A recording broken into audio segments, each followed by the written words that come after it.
Do you ever feel like you've spent so many years taking care of everyone else that you've almost forgotten who you are?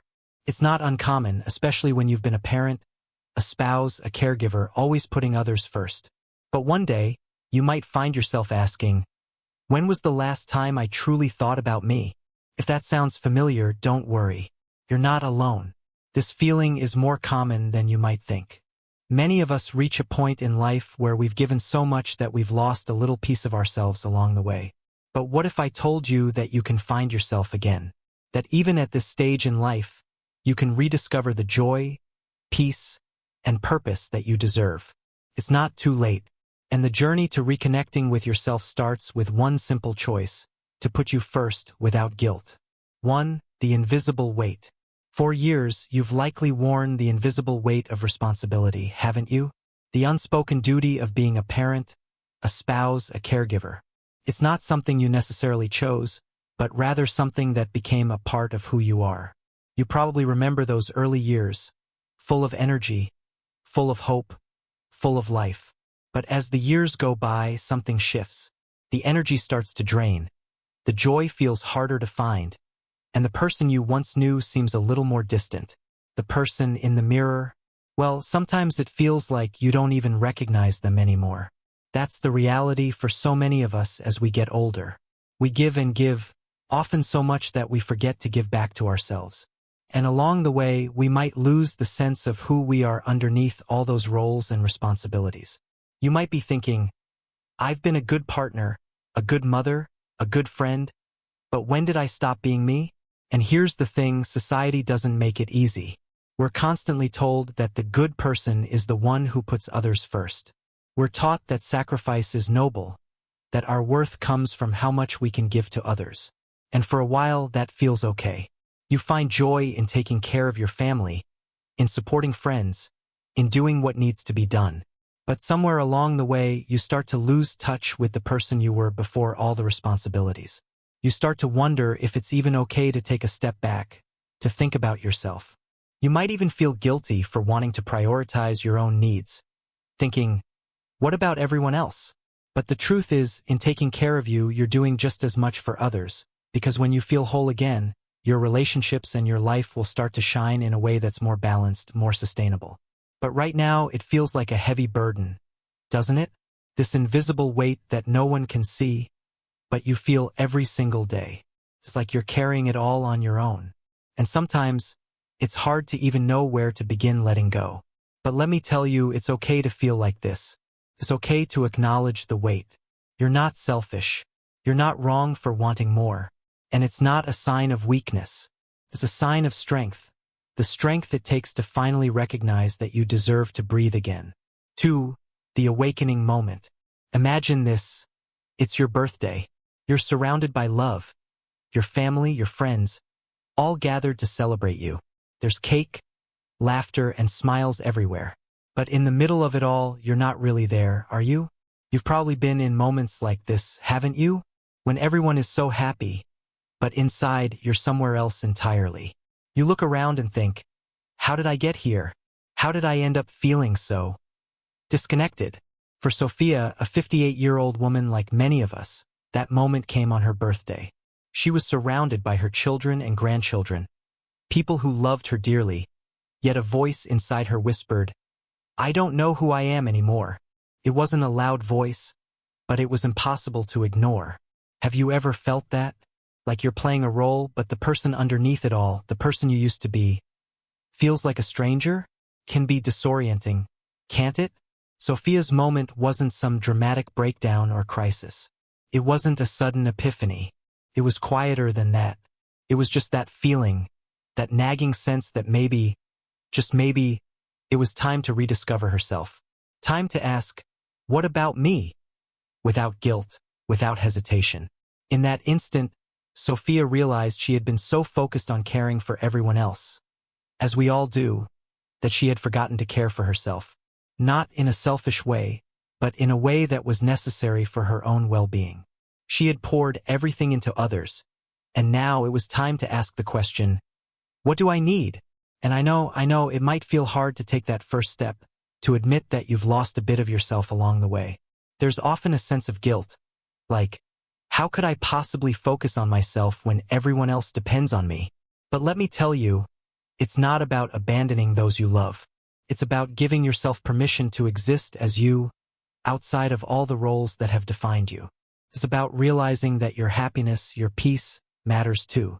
That you deserve to feel joy and contentment, not just for the sake of others, but for yourself. Because when you do, you'll be better equipped to love, to care, and to show up for those who need you. And most importantly, you'll finally be able to show up for yourself. 3. The silent shift. Now that you've recognized the need for change, the next step is often the quietest one. A shift that happens not in the loud moments, but in the silence. It's like planting a seed and waiting for it to grow. The changes don't happen overnight, and that's okay. For Sophia, this silent shift began with small, almost insignificant actions. Nothing dramatic, just little moments that added up over time. It wasn't about making huge life-altering decisions. It wasn't about waking up one day and saying, "I'm going to change everything." It was about the simple things. Going for a walk in the morning, breathing in the fresh air, feeling the ground beneath her feet. Have you ever had a moment like that? When you just stopped for a second? Maybe it was a quiet walk, or just sitting with your thoughts, realizing that you're still here. The world didn't stop because you took a moment to breathe. In fact, it kept going, and that's what made it clear you were allowed to take up space in it. Sophia also started saying no. It wasn't easy. For many of us, saying no feels like a rejection, like we're letting people down. But in Sophia's case, saying no was about taking control of her time, her energy, and her life. She realized that by constantly saying yes to others, she was saying no to herself. Have you ever felt that pressure? To always be available, to always give more than you have? But here's the thing. Saying no isn't selfish. In fact, it's a form of self-respect. It's saying, I am worthy of rest, of time for myself, of boundaries. And when Sophia began to set those boundaries, she felt a lightness, a sense of clarity she hadn't felt in years. Not because the world changed around her, but because she changed how she was moving through it. She also took up journaling. At first, it was just a few words here and there. But over time, those few words turned into reflections, insights, and even gratitude. The simple act of putting pen to paper helped Sophia process her thoughts and emotions. It was like having a conversation with herself, giving herself the space to reflect and understand. The key here, though, is that these shifts didn't come from a place of panic or urgency. They came from a place of quiet acceptance. And this is so important. Change, true change, often begins with silence. It's about giving yourself the space to just be, to listen to your inner voice, and to let that voice guide you. Not the voices of others, not the pressures, not the expectations. In these quiet moments, Sophia started to reclaim herself. Not as a mother, not as a wife, not as a caretaker, but simply as Sophia. And with each small change, she felt more connected to who she was deep down. It wasn't loud. It wasn't a breakthrough, but it was a shift that made all the difference. And I want to ask you, have you ever had a moment like that? A moment when you paused, took a breath, and something inside of you started to change? It's these small, quiet shifts that make the biggest impact, and they're within your reach. You don't have to do it all at once. Just start with one small thing, one moment of stillness. For guilt and pushback. As Sophia started to embrace these small changes, something unexpected happened. Guilt. It crept in like an old friend, reminding her of all the times she had said yes to others and no to herself. Guilt often has a way of showing up when we begin to prioritize ourselves, as if we're betraying someone or something. Can be a heavy, suffocating feeling. But here's the truth. Guilt doesn't always mean you're doing something wrong. Sometimes, it's a sign that you're on the right path, a sign that you're growing. When Sophia started saying no to things she no longer had the energy or desire to do, she could feel the weight of others' expectations pressing down on her. She felt as if she was letting people down. Her friends, her family, her children. But I want you to think about something for a moment. How many times have you said yes to someone else at the expense of your own well-being? It's easy to do. For years, it might have felt like the right thing to do, to always put others first. But when you're constantly giving, without ever taking the time to refill your own cup, you begin to feel drained. You begin to lose yourself in the process. Sophia had spent so many years living for others that saying no felt almost unnatural at first. But it wasn't until she started saying no that she realized how much she had been holding back from herself. And here's the kicker: the people she loved didn't always understand. They saw the changes in her, and some weren't too happy about it. Her daughter, for instance, noticed the shift. She came to Sophia one day and said, "You've changed." At first, Sophia felt that pang of guilt again. Was she being selfish? Was she letting her daughter down? But then she stopped. She realized that this change wasn't about pushing people away. It wasn't about abandoning her responsibilities or her relationships. It was about creating the space to be the best version of herself, for her, and ultimately for those she loved. Sophia realized that her growth wouldn't diminish her relationships. It would strengthen them. Think about that for a second. By choosing yourself, you don't have to choose against anyone else. The people who love you will eventually understand that your growth is a gift to them too. It's okay to change, and it's okay for the people around you to notice. In fact, it might even inspire them to start making changes in their own lives. The process of shifting and choosing yourself often comes with pushback. But here's the thing: you don't have to feel guilty for making space for your own needs. In fact, it's necessary for your emotional and physical well-being. Saying no might feel uncomfortable at first, but the more you do it, the easier it becomes. And in those moments when guilt tries to creep in, remind yourself that you are worthy of rest, of boundaries, and of peace. Change doesn't have to look perfect, and neither do you. It's okay to let go of the weight of guilt and embrace the freedom that comes with choosing yourself. 5. The loneliness of awakening. As Sophia's journey continued, something else began to shift. Something she hadn't expected: loneliness. At first, it wasn't very noticeable. It wasn't a loud, painful kind of loneliness, but a quiet, almost gentle kind. But over time, as she spent more time focusing on herself and less on the needs of others, she began to notice that some relationships started to fade. It wasn't that people were turning their backs on her. It wasn't a rejection, but rather a natural consequence of change. When you start choosing yourself, when you prioritize your own needs, sometimes others don't know how to react. Relationships shift. People who once felt like a constant presence might pull away, and at first that can feel isolating. Sophia had always been the one who took care of everyone else, the one who made sure everyone else was happy, comfortable, and taken care of. She was the anchor, but as she let go of that role, some people around her weren't sure where they fit anymore. They began to feel a little distant, and Sophia couldn't help but wonder, was it worth it? Was this new path of choosing herself pushing others away? It's a question I know many of you have probably asked yourselves too. When you start to make changes, when you begin to stand up for your needs and your peace, it can feel like some people drift away. But here's what Sophia came to realize. When you choose yourself, it forces others to look inward, too.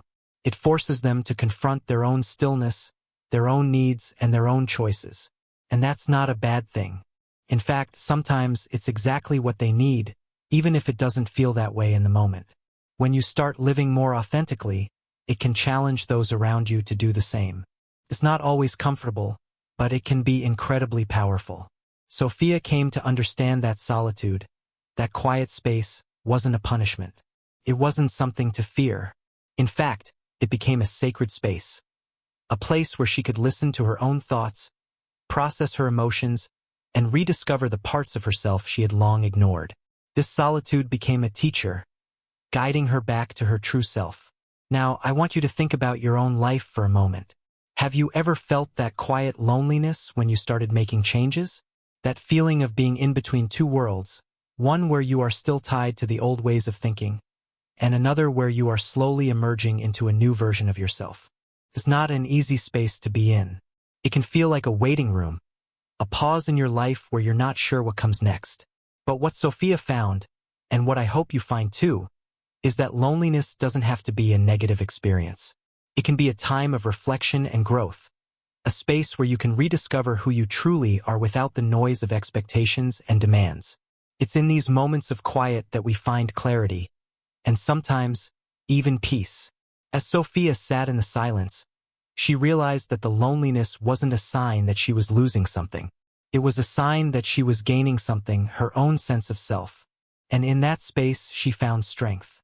The strength to move forward, to continue her journey, and to embrace the unknown with open arms.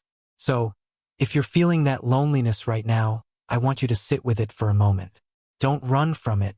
Don't try to fill it with distractions. Embrace it. It's in these moments of solitude that we reconnect with our truest selves. And remember, you don't have to face this journey alone. We're all in this together. 6. Finding strength in stillness. As the months passed, Sophia started to feel something shift once again. The loneliness was no longer something to fear. Instead, it had transformed into something much more profound. She began to embrace her quiet mornings, her peaceful walks, and even the stillness of sitting with herself without rushing to fill the silence with distractions. It was here, in these moments of stillness, that Sophia found a new kind of strength. For so much of her life, Sophia had been caught up in the noise of obligations, expectations, and the constant demand to be everything for everyone. But now, she realized that in the quiet, she could hear her own thoughts more clearly. In the stillness, she could process her feelings, reconnect with her desires, and most importantly, she could hear her own voice. This newfound stillness wasn't something that happened overnight. It took time for Sophia to get comfortable with being alone with her thoughts. At first, it felt awkward and unfamiliar, like she was a stranger in her own life. But the more she allowed herself to just be, without the need to fix anything or do something, the more she began to rediscover the person she had lost sight of all those years. In those moments of peace, Sophia realized that she didn't need to fill every moment with action. She didn't need to constantly be doing something to prove her worth. Just being was enough. This quiet, this stillness, wasn't an absence. It was a presence. A powerful presence that allowed her to reconnect with her own sense of identity. And that's when the real transformation began. The real strength wasn't in the hustle, the doing, or the achieving. The strength was in the ability to be still, to embrace the silence, to trust that, in the quiet moments, she would find the clarity she had been searching for. Sophia found that silence became her teacher. It taught her to be patient with herself. It taught her to give herself permission to take a step back and just breathe. In a world that constantly demands more, the ability to just be still became an act of rebellion, an act of self-love. For those of you reading this, I want you to ask yourself, when was the last time you truly embraced stillness? When was the last time you gave yourself permission to sit quietly, without a to-do list, without guilt, just to be with yourself? It's a simple act, but it holds so much power. Stillness allows you to check in with yourself, to listen to your heart, and to understand what you need in that moment. You see, true strength doesn't always have to be loud. It doesn't always have to be about pushing forward. Sometimes, strength is found in the quiet moments, in the moments when you choose to sit still and allow yourself to simply be. Sophia's journey wasn't about drastic changes or big, bold actions. It was about finding strength in the small moments. The moments when she chose to sit with herself, to reflect, and to honor her own needs. Those moments of stillness became the foundation for her transformation, and it's where she truly began to rebuild her life. If you're struggling with this right now, if you find it hard to sit in silence or feel like you're constantly running from stillness, I want you to know that you're not alone. It's a challenge, but it's also a beautiful opportunity for growth. And just like Sophia, you'll discover that in stillness, you'll find the strength you need to move forward. 7. Rebuilding relationships with truth. As Sophia embraced her new way of being, something remarkable started to happen. Her relationships, the ones that had once felt strained and worn out, began to transform as well. At first, she thought that choosing herself meant she would lose people along the way. After all, she had spent so many years putting others first. How could she possibly start putting herself ahead of everyone else without feeling like she was being selfish? But as time went on, Sophia began to realize that by choosing to honor her own needs and truth, she was actually creating more space for genuine connection with others. The key was honesty. She started speaking her truth, not from a place of anger or resentment, but from a place of clarity and self-respect. It wasn't always easy. At times, Sophia found herself wondering if she was being too direct or too honest. She worried about how her family, her friends, and her loved ones might react. Would they understand? Would they feel hurt? But then she remembered, truth is never the enemy. It's the foundation of healthy relationships. Her daughter, who had noticed the shift in Sophia, was one of the first to express her feelings. For years, they had tiptoed around each other. There was love, of course, but also a lot of unspoken tension, the kind that builds up over time when people aren't truly open with one another. One afternoon, as they sat down together, Sophia finally shared her feelings. She told her daughter that, for the first time in a long while, she felt like she was getting to know herself again. She expressed how important it was for her to take time for herself, to stop being everything for everyone, and to just be who she was. Her daughter listened intently, and then, with a soft smile, she said, "I'm proud of you, Mom. I see you, and I see the changes you're making. You're teaching me something, too." That moment was a breakthrough for Sophia. It wasn't just about her finding peace and clarity. It was about showing up for the people she loved with truth and authenticity. And in return, her relationships began to heal in ways she hadn't expected. She reconnected with old friends, including Susan, someone she had known for years but had drifted apart from because life had gotten in the way. Sophia reached out to her and said, "I'd love to reconnect. I've been making some changes in my life, and I'd love to catch up." To her surprise, Susan was thrilled. "I've been feeling the same way," she said. "Let's talk about what's been going on in our lives." These moments of honest communication became the turning point in Sophia's journey. She learned that relationships don't need to be perfect, but they do need to be real.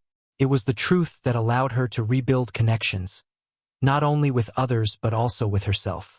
For Sophia, the key to rebuilding relationships was learning to be vulnerable and authentic, to show up as the person she truly was, without the masks she had worn for so long. In the end, she found that true relationships are built on this kind of openness, and that the more she chose herself, the more she was able to give in a meaningful way. Now, I want you to think about your own relationships for a moment. Are there people in your life with whom you've been holding back? Maybe you're afraid of being too honest or of rocking the boat. But I promise you, the more you lean into truth and authenticity, the more space you'll create for deeper connections. Relationships that are built on honesty might be uncomfortable at first, but they are always worth it. And remember, you don't have to do this alone. It might feel intimidating at first, but by choosing to speak your truth, you are teaching those around you to do the same. Truth brings freedom, and through it, you can rebuild relationships with love, understanding, and respect. 8. Choosing yourself without losing others. One of the most profound lessons Sophia learned along her journey was the idea that choosing yourself doesn't mean losing others. This belief had been deeply ingrained in her, especially in her later years, when the roles she played as a mother, wife, and caregiver defined her sense of worth. She had always believed that in order to be a good person, she had to be constantly available, constantly giving. It was a pattern she had followed for so long that it felt natural, but it also left her feeling drained, disconnected, and lost. But what if taking care of herself didn't mean neglecting the people she loved? What if, in fact, choosing to prioritize her own well-being could make her better for them? This idea began to take root in Sophia's mind, slowly but surely. The first time Sophia really grasped this was when she had to say no to a request from her daughter. Her daughter had asked her to take care of her grandchildren for the weekend, something Sophia would have done without hesitation in the past. But Sophia found herself feeling overwhelmed. She was already running on empty, and the thought of taking on one more responsibility left her exhausted. So, for the first time, Sophia said, "I'm sorry, but I can't do it this weekend. I need some time to recharge." The guilt she felt in that moment was almost suffocating. Was she being selfish? Would her daughter be upset with her? But when she told her daughter why, something unexpected happened. Her daughter paused, looked at her thoughtfully, and said, "Mom, I get it. You need to take care of yourself. We'll figure it out." Sophia was stunned. She had spent years thinking that putting herself first would disappoint the people she loved. But in that moment, she realized something crucial. The people who truly cared for her didn't want her to sacrifice her happiness for them. They wanted her to be healthy, happy, and whole, because when she could give them the love and attention they truly needed. From that moment forward, Sophia started to learn the art of balance. She began to understand that choosing herself didn't mean cutting others out of her life. It didn't mean she was abandoning her family, her friends, or her responsibilities. It simply meant she was taking time for herself, recharging, and making sure she had enough to give. And here's the thing.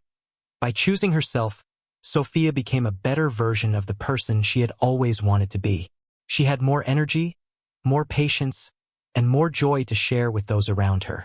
Instead of feeling drained and resentful, she could show up for her loved ones with a heart full of love and presence. It wasn't just about saying no when she needed to. It was also about saying yes to the things that truly nourished her. Whether it was spending time with a good friend, going for a walk in nature, or simply sitting in silence with a cup of tea, Sophia began to rediscover what truly brought her peace and fulfillment. And when she embraced those moments, she didn't just get stronger. She became more connected to the people she cared about. But this balance wasn't always easy. There were times when Sophia's family didn't understand why she couldn't drop everything to help.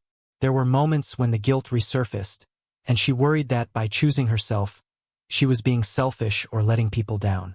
But she began to understand that guilt isn't always a sign that you're doing something wrong.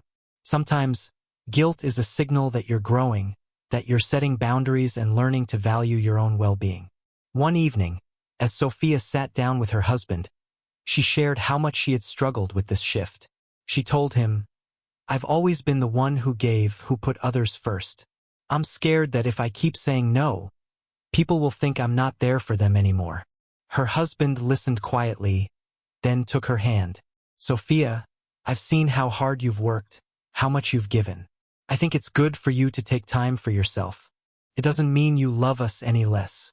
In fact, it's making you more present, more connected." That reassurance from her husband was the final piece of the puzzle for Sophia. She realized that true love isn't about always giving, always sacrificing, always saying yes. It's about being able to give from a place of wholeness, of strength, and of peace. When you're empty, you can't fill others up, but when you're full, when you've taken the time to rest and recharge, your love is limitless. Sophia's journey wasn't just about saying no to others. It was about saying yes to herself, without guilt or hesitation. It was about finding a way to be there for the people she loved, while also being there for herself. And in doing so, she created deeper, more meaningful relationships that weren't based on obligation, but on mutual respect and love. So what about you? How often do you put others' needs before your own, and at what cost? Have you ever stopped to ask yourself, what would happen if I started choosing myself? Not as an act of selfishness, but as an act of self-care. It's not about pushing others away.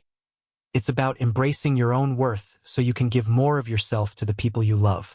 Remember, rest is a right, not a reward. And when you give yourself permission to rest, to say no, to choose yourself, you might find that you can love others even more than you ever thought possible. By this point in Sophia's journey, she had come to understand something profoundly important. It wasn't about becoming someone new, but about rediscovering the person she had always been beneath the layers of roles and expectations. She wasn't seeking a drastic transformation, but rather a return to herself, to the core of who she was before the years of selflessness, sacrifice, and hidden dreams had reshaped her identity. As Sophia sat quietly one afternoon, reflecting on the changes she had embraced, she realized she had come full circle. She no longer viewed herself as just a wife, mother, or caretaker. Those roles were still a part of her, but they no longer defined her. She was a whole person again, reconnecting with the things that brought her joy, peace, and a sense of purpose. Whether it was reading a book she had put off for years, taking a spontaneous trip to a place she'd always wanted to visit, or simply sitting in the garden, feeling the warmth of the sun on her face. For the first time in years, Sophia felt a deep sense of calm and fulfillment. It wasn't a perfect life. She still had her responsibilities, her family, and her commitments. But the difference was that now, she no longer felt lost or consumed by them. She had learned how to live in harmony with her own needs while still being there for the people she loved. One of the most beautiful things Sophia discovered was that it's never too late to begin anew. So many times, she had thought that the chance to rediscover herself had passed, that she was too old, too set in her ways. But with each small step she took toward self-care, self-love, and reflection, Sophia realized that every day was an opportunity to start fresh. The new chapter of her life wasn't about erasing the past or forgetting who she had been. It was about embracing the present and the future with open arms, with all of the wisdom and strength she had gained. This journey didn't just change Sophia's relationship with herself. It transformed her relationships with others as well. Her daughter, who had once been worried about her, now saw the change in her mother and was proud. "I can see how happy you are, Mom," she said one day, and Sophia felt a warmth spread through her chest. It wasn't just the love they shared, but the mutual respect that had blossomed between them. By choosing herself, Sophia had shown her daughter that it was okay to care for others while still honoring your own needs. As Sophia looked at her life now, she couldn't help but feel grateful. Grateful for the quiet moments of reflection. Grateful for the courage it had taken to say no when necessary. Grateful for the relationships that had deepened and the new connections she had made with people who were also on their own journeys of self-discovery. And most of all, she was grateful for the newfound understanding that she was enough, not because of what she did for others, but simply because of who she was. Sophia's story is a reminder to all of us, no matter our age, that it's never too late to start over, to choose ourselves, and to create a life that feels truly ours. Life doesn't stop when we reach a certain age. In fact, it's often when we have the wisdom of experience that we begin to understand how precious and fleeting each moment really is. So, as Sophia stood at the threshold of this new chapter, she felt an overwhelming sense of peace. She wasn't seeking perfection, just a life that was true to her. And if you're reading this, perhaps it's time for you to begin your own journey. 2. It's never too late to start over. It's never too late to choose yourself. And it's never too late to begin a new chapter, one filled with self-compassion, joy, and the understanding that you are worthy of every bit of love you give and receive. Leave a comment below and share. What does choosing yourself look like for you? You don't have to take a huge leap today. Just a small step toward honoring yourself is enough. This is your moment. Your journey isn't over. It's just beginning.